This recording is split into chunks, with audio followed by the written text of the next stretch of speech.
Hi everybody, it's the CCJT Amateur Hour where production values go to die, and also known as the place where deer give birth.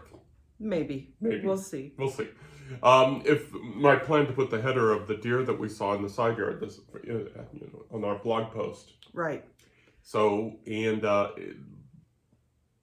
here we go again. Maybe. Maybe. We'll see if she stays. She stays, yeah. So it is June. Yes. It's June. Sunday, June 2nd, 2024. Yep, it is June. It's kind of snuck up on us, and you just completed your second month of retirement. Right. And, for one of those months, you were on the road. Yep. Because we spent a week in California and then 3 weeks on the road. So, yep. So maybe things will settle down. Maybe things will get stable. Well, and also, I finished my final commitment for my former job too. Yep, and so you were out of you were out of the house for 2 days for that too. So, yep. So maybe things will start to mellow out. Things will start to calm down. I wouldn't be so sure about that. After tomorrow. After tomorrow, yes. So let's hope things have calmed down. We're not going to talk about it tomorrow. No. We're not going to talk about that tomorrow. No. Yeah, we're kind of on low power right now because why are we low There's power? been a lot going on. We got up early 2 mornings because I had a commitment, so that threw off our sleeping in schedule. It's what we would have called a normal get-up time if we'd been working, but you know, retirement, all that. So we'll just get caught up. Let's dive into current projects just Works very in quickly. Progress, yep. We are working on the BAT book, the Big Ass Trip book. So you want to talk about the Big Ass Trip book? You're the project leader. Yes. So what we've done is we've started setting it up as a kind of a travel log, I guess, with daily reminiscences of our time on the road. Each one of us has done our own. We're including photos that we took along the way, and we're going to determine what extra features we will be including in that book to maybe make it more appealing or more helpful, hopefully. But it will be our first nonfiction joint project together. So what Cece did is she put down the core of it. She outlined it and put the 20 days and so on. And now I'm going back and I'm adding my thoughts, trying to add words here and there. And so it's not going to be really, deep or, thought. Well, we'll see. We'll see. It's a work in progress, but for sure, because we're still trying to figure out what the final format will be, the final layout, but it will be potentially released in September, I think we were talking about. And we will be talking about it a bit, or I will be talking about it a bit on social media, because one of the things that we're doing is we're going to be putting a graphic header for the chapters. So I'll be working on that and probably explaining more in our social media posts. So follow along if you're interested in seeing what we'll be up to. Yep, and we're going to circle back around to social media here in a second, but just going to very quickly talk about my projects. Right now I'm just focused on the BAT book, the Big Ass Trip book, while the Space Epic is at the editors getting the copy edit. I think so. Yeah. Well, you did the beta read, the copy so edit, copy and then edit, the proof. So getting that taken care of. So we're projecting that's going to be released sometime maybe around mid-July, maybe. I got to do a cover contest, but so that's getting there. We're getting there. And that also is something that we will probably be discussing on social media. So if you're interested in participating in the cover contest, please keep up with what we're doing on social media, which, we will be doing a lot more of it, a lot more frequently in the coming days, because that's something that I'm now going to be taking over. Yeah, the business model that we have for 2 more books, which is, our little itty bitty company, CEO, editor-in-chief, chief marketing officer. It's time that it start to really get going here. We've been talking about it for months. Yep. And now that we've gotten some things out of the way, it's time to focus. So Cece is going to dive into the social media thing more than before, and it's going to sort of migrate away from me over to her, and which is fine. That's we're trying out different things as part of our company, and it's an exciting time for us. We just are not demonstrating that exciting time because right now we're kind of low powered, but it's exciting stuff. We're going to hopefully have more of a presence. We're going to hopefully, release more books over the next couple of years. We have 5 books planned for release. At least 5 books. That's 5 books of yours. Yes. And I have a whole slate of books that I've been sitting on for years. So hopefully I may have another 5 or more. So just keep an eye out. Definitely one of the things that we may begin doing here on the podcast every week is kind of a social media or marketing wrap up to tell you how that's going, because I've been doing quite a bit of research on that, and that is an area that most authors are very interested in. So if you want to find out what it's like to fumble through the early stages of setting up your social media marketing plan, follow along, because it will be interesting to see how this works, see if we get any traction, start really becoming more visible, and what works, what doesn't work. We are currently not planning on throwing any money at it, because I've heard from several sources that unless you already have a following, putting the money into it doesn't really help, because people are just going to scroll right by your ads anyway, because they don't know you, they don't recognize you. So we're working on name recognition first of all, and won't be throwing any money at it just yet. We'll see what happens maybe in the new year. And so, and CC sort of implied what the answer to the question, which people with thinking people should always ask, is why? Why are CC and JT doing this, and why are they sharing this information? It's because we want to help writers write. Yes. But writing is not just this. It's you got to get your stuff out there. You got to get your stuff visible. And in today's very fluid social media environment, we have to find out what's going to work best. It's always going to be changing, because we've seen quite a bit of upheaval with platforms recently. So we're going to be testing out quite a few different platforms, different formats of marketing, and even if you are published by a traditional publisher or a small press, you are going to have to do some of your own marketing, unless you're somebody like the author that we talk about quite frequently, Uncle Stephen King. Then they don't really have a marketing budget for you. So follow along and see, maybe we'll be able to help you, or maybe you'll be able to help us. I wonder if Uncle Steve even has a marketing budget attached to him. Who cares? It's like Stephen King. Yeah, it's Stephen King. There's a new Stephen King book. Here you go. Yeah, here you go. That's marketing. So we're going to be trying some stuff out, and it's just so hit and miss. It's like I did a podcast on the Bat book, and it got 4 times the amount of views, or 3 or 4 more times the view of previous TikToks, and it's like, I have no idea what was different. But it was about a minute long, maybe. Yeah. There's supposed to be, for different platforms, optimal ways of doing your social media. So those will be things that I will be experimenting with, because TikTok currently gives you it's like 1 minute. Well, there are the really short ones. 1 minute, 10 seconds, or 10 minutes and things like that. Right. So we'll be testing out the different formats to see what works and what doesn't. And then we will probably be doing maybe a weekly update here on the podcast to see if, we can share any information that we learn throughout the previous week. But this is a writer's podcast, and we should also talk about the writing component. We talk about the technical component a lot, because we have a library out there, and we're going to be expanding the library by leaps and bounds here in the near future. But there's also the writing part, the writing part, and so that's what we're going to segue into. We're going to segue into, and the title of this podcast is Forces of Nature. Forces of Nature, because during the bat trip and in our side yard, we have seen nature at work. We kind of laugh, but it's like, I can't remember if it was last year or the year before. I'm pretty sure it was last year. May have been last year. It may have been last year. Yep. We woke up one day and there was a deer in our side yard. Yep. Right there, very pregnant deer. And we go, oh, that's so adorable, that's so sweet. Then we go back and look, and there's a little baby spindly doe just getting a fawn just getting up on their legs. It's it's a circle of life and everything like that. And then they stayed for weeks, so before the fawn got her legs under her, so that she could do the leapy thing.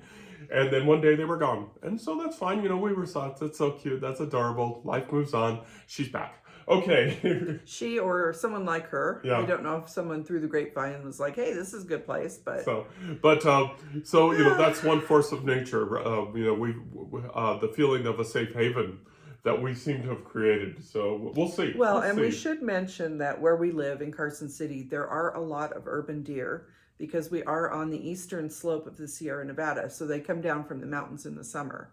And it's not uncommon to see a full herd of deer. I actually was walking up the street one day, didn't realize it. And then all of a sudden I look around me and there was a herd of deer surrounding me as I walked.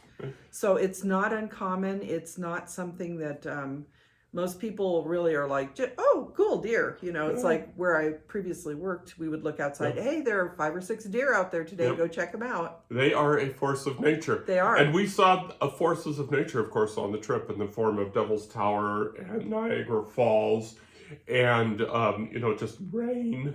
Oh, so much rain. So much rain. And the ocean, of course. Yes. And the Great Lakes. And we saw these forces of nature. And they can serve as metaphors or similes or whatever you want in your writing. Yes. Because it's done, of course, because when we talk about the crashing waves of the ocean, that usually means the rise of passion between the two people, which I don't think we've ever had. Crash.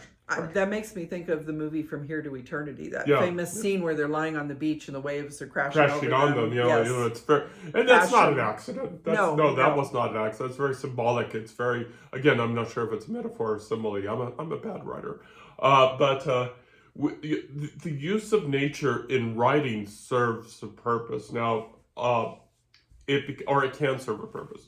For instance, in my book, which I'm working on after the Bat book, and the book that I'm working on after the space epic is I'm working on a book called Zoe that takes place in a valley in eastern Nevada, a narrow little valley, and with the mountains, and it has green fields, and it has a little deer, of course, but it also has a thundering herd of wild/feral horses. Right. And the setting, actually, I'm kind of pleased with how it came together. And I'm not going to go into too much details because I don't want to spoil it, but you know what I'm referring to, of course. Yes. And we may have not exact feelings on how that scene came together, but it's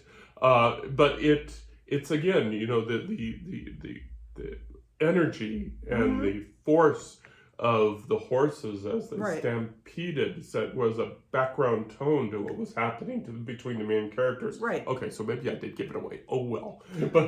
But that brings to mind The Lion King, and there's that very famous scene of the wildebeest. Yes. Thundering down. It's that type of thing does. For that it was a very almost Shakespearean, I think, between the two brothers. Exactly Shakespearean. So the force of that nature, and they specifically created I think it was a computer program that digitally created those herds that were stampeding, and we can do that type of thing now, but there was a time when they would go out, and to do that in a movie they would have to actually take wild or trained animals actually and spook them, or somehow convince them that that they needed to all move together quickly through a certain scene. And we can try to control nature, but those are always elements that will have something that's going to go beyond what you're expecting. And let's just hit the reality. Man tries to control, but nature wins. For example, I read on the AP this morning that a Panamanian island is being evacuated. It's a very small island, it's only got like 60 some odd people on it, but they're being evacuated because of the rising sea levels. It's no longer safe. Yep. These things are happening. Yes. And as much as some folks say that this is a made-up fantasy, that sea levels are rising, folks. Let's face the facts. And but to put that in our writing, which is what we want to do in the context of this podcast, is that forces of nature give us the ability to create tension, tension and suspense in our work. So we talk about wildebeest. We talk about thundering herd of horses. We talk about the slow but inevitable rise of water, of sea. We talk about the thundering waves, hitting the shores, or disintegrating the shores around us. So you see, these all add to a little bit of tension.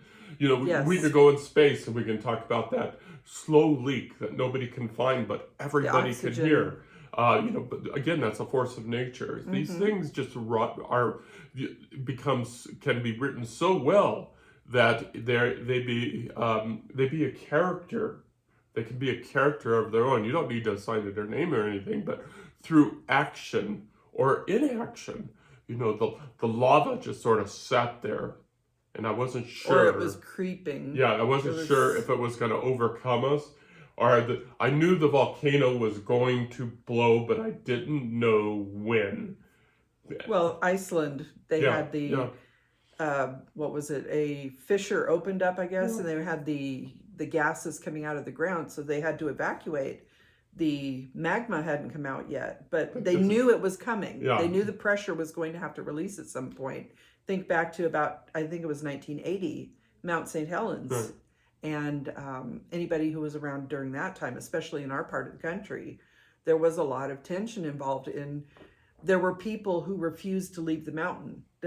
One old man, I believe in particular, just decided that was his home. That's where he'd lived his entire life. And if that was what nature planned, that's where he was going to spend his last days. And that is what happened. I believe and he disappeared. He disappeared. He's probably still, parts of them are parts of parts. But yes, the point being is this gives tension. Yes. This gives stress. So even if your characters are, getting along, and you never want your characters to get along, you always want to have something going on between them. You always want to have a little bit of disagreement because drama. You want something to hook in, right. And you want something to be relatable.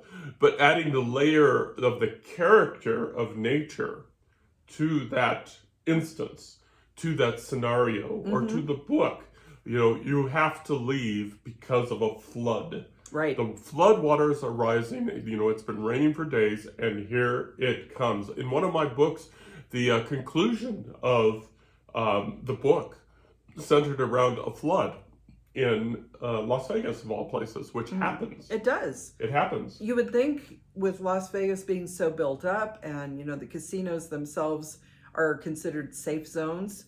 But if there are areas of the roadway that go below ground, like an underpass, for example, a lot of times when they get one of their gully washer rainstorms, those will fill with water. It's like I think they're called viaducts, or, in Los Angeles as well.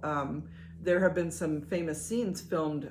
The movie Grease, for example, was filmed in one of those where they're racing cars. Terminator 2. But, if you get the right weather pattern, those are going to be full of water. You cannot be racing down there. And it's ideal when you use those kinds of settings because it happens so rarely. But when it does happen, it completely can take the reader out of their comfort zone, which is, again, something you kind of want. You want them to be engaged, and you want them to be wondering what's going to be happening next. And so having a force of nature incident, for lack of a better phrase, a force of nature incident to happen in a place of comfort, like you said, Los Angeles, or a Las Vegas gully washer, or Iceland, which we always think Iceland very peaceful and serene, peaceful and serene. Oh wait, no, yes. Apparently not. Apparently not. You know what? Just as a sidetrack here, I follow somebody on Blue Sky that's in Iceland right now, and they took him on a tour of a dormant volcano that at last exploded when the pyramids were being built. And I'm going, nope. Yeah. Nope. And that's another thing that using nature to help kind of describe your characters or show how your characters respond to things. We both have a very visceral, we saw how they were being lowered into that dormant volcano. Yeah. And, it has been dormant forever. Right. Thousands of years. Thousands of years. Nope. For us, that's forever.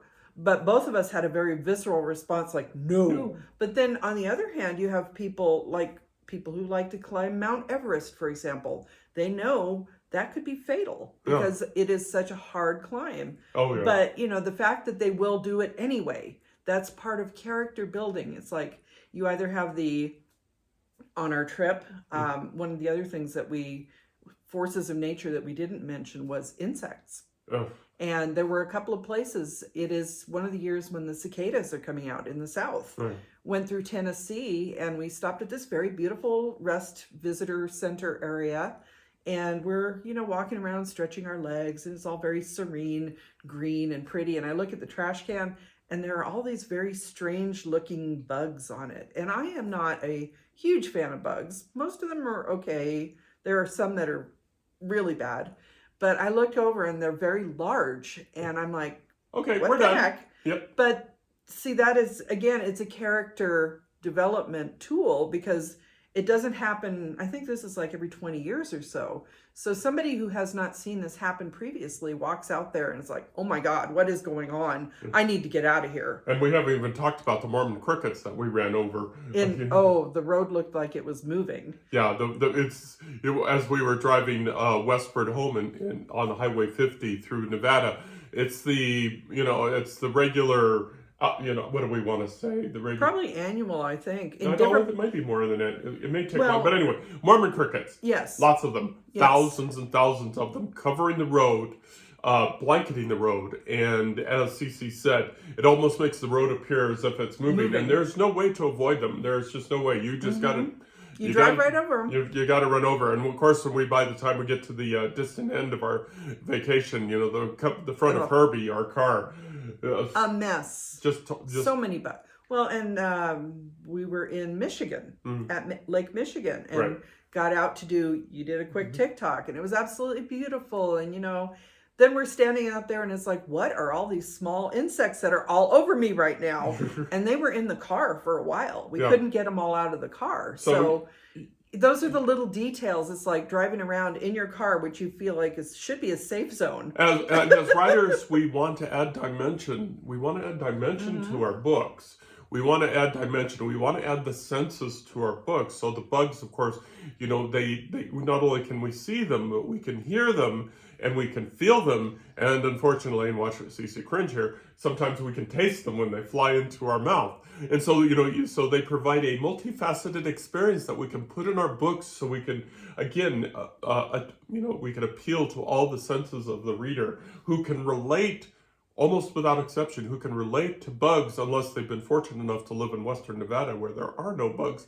Thank you. Well, we do have, we have things like black widows, and we have some various spiders, and I think they're called love bugs. I'm not sure the exact terminology of them. But by comparison, our house has some kind of a little bug in our upstairs. But yes, we don't have things like when we lived in Japan, where I had an experience similar to driving through the Mormon cricket area.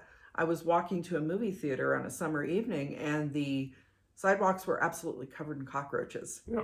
That is one of my big issues. It's like, the spiders and things I can deal with. JT, not so much, not a big fan, but cockroaches are my, ooh. Okay, we're going to go ahead and move away from them because... But you can see our visceral response to that. Yeah, and you want to have an emotional response to your writing because for a lot of reasons, that's why you write it. Is you want engagement and you want folks to, get involved with your book. And so the nature is a common experience. Yes. It's a common experience. Most folks have been in a rainstorm. Most folks have been in a snowstorm. Most folks have had an encounter with water, whether it's an ocean, river, lake, or something like that. So there are commonalities in the human experience that you can use nature to appeal to. Mm-hmm. And so it works. It works as a writer. And it also gives us a chance to put the dimension, the sound of the waves, the taste of the pineapple, things like that we can all understand. And I bet for you guys, sort of, your mouths just sort of watered there when I mentioned pineapple. And that's a perfect example of what I'm talking about. Well, and then there are the people who may not be quite as familiar. So I follow some people who are from the United Kingdom. They're from England. and they're visiting various parts of America, and they were, as they do on social media, it's like, where should I go? What should I do? And someone mentioned the smell of a coming rainstorm to them. Mm-hmm. Now, you would think people from England would understand the smell of rain. Mm-hmm. However, they apparently had not. It may have been because they get so much rain that they don't smell it. Yeah. But we, in particular, especially here in Western Nevada, where it can be very dry, sometimes you'll open the window and it's like, I smell rain. And, it's not just the rain. It's the combination of what's being stirred up from the rain. So, but there's a very distinct smell when there's a rain or a snowstorm coming. I can smell snow, too. Yeah. And the look of the clouds before a snowstorm. I can tell the difference between just the normal clouds passing through, or those are snow clouds. So those little things can help to determine your character's familiarity with a certain area. If you want someone to be a fish out of water, it's like, what is that smell in the air? And then all of a sudden they're getting dumped on. It's raining. So those are things that can help develop your character too. Just one more quick example is, folks may remember not too long ago that an earthquake hit New York City. Yes. Now, New York City is built on bedrock. It does not move. Mm-hmm. And so, but and it wasn't really an earthquake. It was more of a tremor. For those of us on the West Coast, we don't get out of bed unless it's a 5.0, but it shook New York City and freaked out millions of people, whereas on the West Coast, so it's another day at the office. It's kind of a joke that, especially in California, because they're on the Pacific Rim or the Ring of Fire, where there is a lot of earthquake and volcanic activity. And the joke is that you'll feel something, or you think you feel something, and go on social media. And it's like, was that? Yeah. It's like, it was kind of something we had one famously during one of our podcasts where we were sitting upstairs going, oh, that's an earthquake. It's that kind of thing where it's like, instead of doing probably what we should do, which is get under a piece of furniture in a doorway to protect yourself, we just kept podcasting. So, whereas in New York, they would have been like, oh my God, stop presses, everybody hide under your desk. So it's an example of where the absence of a force of nature can create tension by itself, immediate tension. I think that we've hit this pretty good. I think we've explained how nature can be its own character and how it can create commonality and tension and so on and so forth. So I think we did okay. Yes, and we also did mention Devil's Tower and Niagara Falls in the beginning. And as someone who's heard about both places for most of my life, the perception of those places versus the reality of being there, the sound of the water going over Niagara Falls is incredible. So, going there, that was one of my first impressions, was we could hear the falls. You can feel that thundering in the ground because so much water is going over them. Or actually standing at Devil's Tower and looking up, and it's just kind of there. That type of experience, it's very personal. Right. Even though it is a force of nature, it becomes like a person experiencing something that they hadn't previously experienced, and it changes the character maybe a little bit. And it becomes a writing experience because writers are supposed to be able to describe those kind of feelings and those those experiences. So it becomes a writing exercise, which is good because we need those writing exercises. Okay, we're coming up here on something. Actually, just to expand on that a little bit, when we were at those places, did the writer part of your brain take over? And no, I was just sort of in awe. Yeah, yes. I was just sort of wow. It was. I think we were both pretty cool. No, surprised. If we ever go back, then that'll be a different situation. Right. But but for now, it was just sort of wow, man, that's big. Well, and the fact did that at both places actually. Wow, that's big. One of the things that we both commented on once we got to the east side of the Continental Divide was how much water there was everywhere. Yeah. Because we come from a drier part on the west side of the Continental Divide. So there were so many things we experienced that were forces of nature that really, I think, will now inform our future writing. Yeah, that's the idea. More than our previous writing. I mean, it's easy to read about, but once you do it, you do it. Okay. Yes. Okay. So, what do y'all think? What do y'all think? Are we full of hooey? Oh, I love saying that. Hooey. Hooey. I can't even spell that, hooey. How do you spell hooey? I would say Hoooey. Yeah, hooey.